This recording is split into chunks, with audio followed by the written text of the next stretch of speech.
အားလုံးပဲမင်္ဂလာပါဒီနေ့မှာကျွန်တော်နဲ့အတူတူနောက်ထပ်ထွက်ရှိလာမယ့်စကင်တွေကိုတွားကြည့်လိုက်အောင်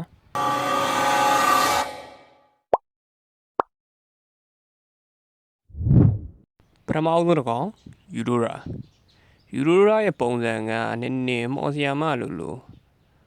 စုံးမလို့ပုံစံမျိုးလေးပေါ့ဒီမွန်ဘက်ကိုရောက်တယ်ပေါ့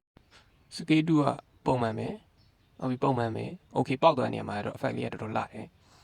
စကေ1စကေ2ပြစ်လိုက်တဲ့နေရာမှာတော်တော်လေးလှတယ်ပေါ့နော်အဲ့ဒီကတော့အများကြီးပြောလို့စရာမရှိဘူး normal ပဲSK2 နေရာလေးမှာနည်းနည်းလေးပို့ပြီးတော့ effect ကလာတော့မယ်ပေါ့နော်ဒါ free ရမှာလားမသိဘူးပြကျွန်တော်နည်းနည်းမေ့သွားလို့မလို့နောက်တော့ကတော့ကျွန်တော်တို့ရဲ့ Mobile Legends Hero တွေမှာနာမည်ကိုရှေ့ကပေါင်းပေါင်းနောက်ကပေါင်းပေါင်းဘလို့ပေါင်းပေါင်းသူ့နာမည်အမှန်ပဲထွက်တဲ့နှစ်တန်ရဲ့ skin ပေါ့နော်ဒီ skin ကလည်း free ရလားမရလားတော့ထွက်လာမှာပဲသိမှာပဲเนาะ Okay ပုံနည်းနည်းလေးအနီရောင်ဘက်ကိုတုံးပေးထားပေါ့နော်ပူပူဆာဆာလေးအနီရောင်ဘက်ကိုတုံးပေးထားတယ်သူကလည်းသူမစိုးဆိုတဲ့နေရာမှာရှိတယ်ပေါ့နော်နောက်တော့ Lilia skin ပေါ့ Lilia skin ကBrody လို့မျိုး349လုံးလားမသိဘူးနော်မယ်ဆိုရင်အဲ့ဒီဝယ်ရမယ်တင်တယ်သူရဲ့ skill effect လေးတွေကိုတွားကြည့်ကြရအောင်သူရဲ့ skill effect တွေရွှေအောင်ဘက်ကိုတုံးပေးထားတယ်ဆိုပါလင်းတို့ခေါင်းကြီးနေပေါ့လင်းတို့တောင်းမှန်ကြီးခေါင်းအောင်ကြီးရွေးဖောင်းနဲ့ပေါက်သွားတယ်โอเคရွှေအောင်ဘက်ကိုတော်တော်လေးတုံးပေးထားတယ်ပေါ့နော်မစိုးပါဘူးပေါ့နော်မစိုးပါဘူးဆိုရယ်ပုံစံမျိုးလိုရတယ်တကယ် skin ထွက်လာတဲ့အချိန်ကွန်မန့်ဖြစ်တဲ့အချိန်ကျဒီချက်ပို့လာရင်လည်းလာနိုင်တယ်ဒီအခုပြောပြရဲ့ skin တွေကပေါ့နော်နောက်တစ်ကောင်ကတော့မီယာရဲ့ skin ကဘယ်လိုလာမလဲဆိုတော့ကျွန်တော် share ဗီဒီယိုတွေမှာပြောပြသွားပြီးပါပြီအဲ့ဒီတော့သူ့ရဲ့ skill effect တွေကိုပဲတွားကြည့်ကြအောင် let's go သူ့ရဲ့ပြစ်ချက်တွေကတော့ရှေ့ကပန်းဝင်လာတဲ့ပုံစံလေးအပုံစံလေးနဲ့ထွက်သွားတယ်နောက်ကနောက်ကနွယ်ဂျိုးလေးနဲ့လိုက်သွားတဲ့ပုံစံမျိုးလေး skill 2ပြစ်လိုက်ရင်ဟုတ်တယ်ဘောကနေနောက်ကနေ angel လေးလည်းပေါ်လာတယ်ဘာသာတော့မြင်ရလားမသိနောက်က angel လေးလည်းပေါ်လာတယ် skill 2ပြစ်လိုက်ပါတော့အဲ့ဒီဆိုရင်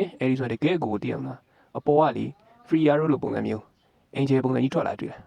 တကယ်ကောင်းတဲ့ skin လို့ပဲပြောအောင်နော်ကြိုက်တဲ့လူတွေကတော့ diamond နဲ့ဖောက်ဖို့အတွက်စုထားကြပါ diamond နဲ့နောက်တော့ကတော့ Florin ရဲ့ skin ပေါ့မီယာနဲ့အတူတူထွက်ရှိလာမယ့် skin အဲ့ဒီတော့ skill effect တွေကိုပဲတွားကြည့်ကြသူ့ရဲ့ account လေးကိုကြည့်လိုက်အရင်လိုသေးသေးကွေးလေးမဟုတ်တော့ဘဲနဲ့ဒီလား account လေးနည်းနည်းကြည့်လိုက်ဒါ main ကလေးအကြိုက်ပေါ့နော်ဝန်လုံးဘက်ကလည်းထုတ်ပေးတတ်ပါတယ်နော် Florin skin ကတော့ main ကလေးတော်တော်များများကြိုက်ကြမယ့် skin ဖြစ်တဲ့အတွက်တော်တော်လေးလှတယ် skin 1လေးသုံးလိုက်ရင်ကိုယ့်ရဲ့ teammate တွေကိုသွေးဖြည့်ပုံစံလေးကလှတယ်စတန်ပေးလိုက်ရင်လည်းပောက်ကွဲသွားတဲ့ပုံစံလေးကလည်းတော်တော်လှတယ်ပေါ့နော်အဲ့မဲ့ကိုယ့်ရဲ့ teammate တွေကိုသွေးဖြည့်ပေးလိုက်လို့ရှိရင်အလဲအသစ်ပင်လေးလည်းပေါ်လာမယ်မီယာလိုပဲအပေါ်ကအင်ဂျီကြီးလည်းပေါ်လာမယ်ပေါ့နော်နောက်တစ်ခုကတော့ကျွန်တော်တို့စောင့်မျှော်နေကြတဲ့ 4 Hokage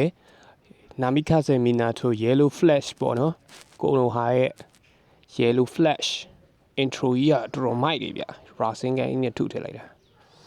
Okay skill effect တွေကိုတွားကြည့်ကြမယ် Yellow Flash ဆိုတဲ့အတိုင်းပဲ basic attack ကတော့အဝါရောင်လေးတုံးပေးထားတယ် skill 1 Racing Gang နဲ့တွားထုလိုက်တာလိုက်ပြီးတော့တွားထုလိုက်တယ်ပွဲထဲမှာဆိုတော်တော်ကြည့်လာမှာshit man မြင်းတဲ့အတိုင်းပဲ skill 1ကတော်တော်လေးလှတယ်ပေါ့နော် skill 2ကတော့ပုံမှန်ပဲဓာတ်ပြည့်တဲ့ဥစားဟိုမှာအယောင်လေးဝါရောင်ရွှေရောင်ဘက်ကိုတုံးပေးထားမယ်ဒီလောက်ပဲဒါပေမဲ့ skill 1ကြီးလိုက်သွားတာကြီးကတော်တော်လှတယ်ဗျနောက်တစ်ကောင်ကတော့ကိုနိုဟာရဲ့ညံကြီးရှင် Genius Itachi Uchiha Itachi ပေါ့နော် intro လေးလည်းလှတယ်မစိုးဘူးအဲ့တော့ skill effect တွေကိုပဲတွားကြည့်ကြမယ် let's go သူရဲ့ basic attack တွေကလည်းလှတယ်ပေါ့နော် okay ဒါ skill 1သုံးတယ် okay basic attack ရတယ် skill 2သုံးတယ်ပြီးရင် edit ဒါနောက်ဆုံးပေါ့နော် skill 1 skill 2 edit သုံးတဲ့အချိန်ပေါ့နော် skill 1 skill 2 skill 3ပေါ့နော်ဟိုကနေ sequence နဲ့အညီပေါ်လာမယ်ပြီးရင် Amaterasu နဲ့ကြောက်တုံးလေးနဲ့ပေါင်းပြီးတော့ဖုံးတယ်မြေပြန်တွေထွက်လာမှာပေါ့နော် skill effect ကတော်တော်ကြီးကိုမိုက်တယ်လို့ပြောလို့ရတယ်ဒါက skill 3 skill 2ဒါ skill 1နောက်ဆုံးပုံစံပေါ့နော်မီးတွေနဲ့လူရဲ့စက်ကြတွေနဲ့ပေါ့နော်ပြလိုက်တော့တော်တော်မိုက်တယ်ဒါက skill 3 skill 1 skill 2တော်တော်မိုက်တယ်လို့ပြောလို့ရတယ်မရှိုးလိုက်တော့ Oh my god တော်တော်လှတယ်မစိုးဒါပေမဲ့သူ့ရဲ့အဲ့စကေး3ခုလုံးတုံးပြီးသွားတဲ့အချိန်မှာလေဘေးစစ်အချက်ရိုက်လိုက်လို့ရှိရင်စူဆာနိုသူ့ရဲ့စူဆာနိုအနီရောင်စူဆာနိုကြီးပေါ်လာတယ်ကြီးတော်တော်ကိုမိုက်တယ်ဗျအားရစရာကောင်းတယ်လို့ပြောလို့ရတယ်တော်တော်ကြီးကိုလှတယ်ဇိုနိုရှော်ရင်းကဟိုမိုင်းနဲ့တော့ခုန်တယ်ညီးတယ်ထွက်ရှိလာမယ် Exotic skin တွေထဲမှာ Saber Ruby ရဲ့ Phobia ရဲ့ပေါ့နော်ဒါကတော့ Phobia ရဲ့ skill effect တွေပေါ့နော်ဒါက confirm မဖြစ်ရသေးတဲ့အတွက်ဒါ skin အကျန်းတယ်မှာပဲရှိသေးတယ်နော်တော်တော်လေးလှမယ်ထင်မှာပါတယ်ဝိုင်းချက်က Phobia ကို skin ထုတ်ပေးရနဲနေသေးတဲ့အတွက်ထုတ်ပေးရလားဒါမှမဟုတ်သူတို့ပဲတခုခုပေါ့နော် Phobia က skin နေတဲ့အတွက်လိုချင်ကြတဲ့သူတွေများတဲ့အတွက် ဒါပတ်ဆက်ရှာလို့ကောင်းတယ်ပေါ့နော်ဒါရိုးရှင်းရှင်းပဲပေါ့နော်မုံတော့ပလိန်းတာမဟုတ်ပါဘူး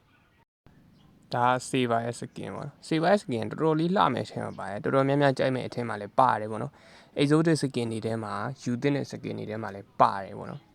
လိုချင်ရင်တော့ဖောက်ကြပါဒါ scale 1 scale 1ကလည်းစကြလေးတော်တော်လှတယ် okay ရလိုက်တဲ့ okay တော်တော်လေးလှတယ်ပေါ့နော်သူရဲ့ scale 2 scale 2ကဒါ confirm မဖြစ်သေးတဲ့အတွက်တိတ်ကြီးလို့တော့မကောင်းသေးဘူးနော်အဲဒီကလည်းတော်တော်လေးလှမယ်အထင်မှာပါတယ်နောက်တော့က ruby ရဲ့ပုံစံက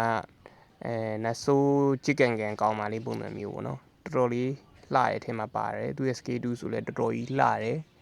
မဆိုးဘူးတော်တော်လေးမိုက်တယ် exotic skin ဆိုတဲ့အတိုင်းပဲဒါကတော့နောက်တစ်ထွက်ရှိလာမယ် skin လေးပေါ့နော်တော်တော်ကြီးမိုက်တယ်ဗျ okay yeet ရဲ့ skin ကတော်တော်လေးလှတယ်11 skin oh my god ရောင်ရတော်တော်လှတယ် florin okay oh ဒါ xavier okay ဒါ angela oh my god ရောင်ရဒါ so you စကင်တော်ကြီးလှတယ်ပေါ့နော်